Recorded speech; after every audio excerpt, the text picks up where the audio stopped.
हरे कृष्ण जय जगन्नाथ। कौन आपण मैंने केबे बाबा धबलेश्वर शैवपीठ जाइछंती? धबलेश्वर शैवपीठ कटकर महानदी कूल अवस्थित एक बहु प्रसिद्ध मंदिर।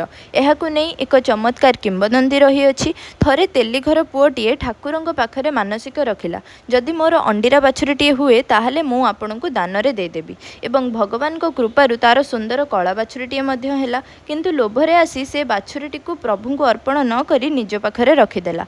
दिने गोटे बाटोई से बाट दे जाउथाए, से कला बाछुरीटीकू देखि लोभ संभाली न पारि ताकू गामुछारे धरी चलिबाकू लागिला। गाँ लोकंक द्वारा धरा पड़ी जिबा भयरे गोटे काठ बाड़टीए नहीं बाछुरीटीकू रखी नदी पार कला।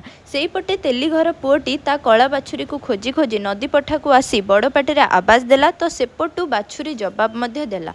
हठात जणे साधु आसिले, बाटोईकू द्वंद्वरे देखि बाछुरीकू मंदिर रे पुराई चलीगले।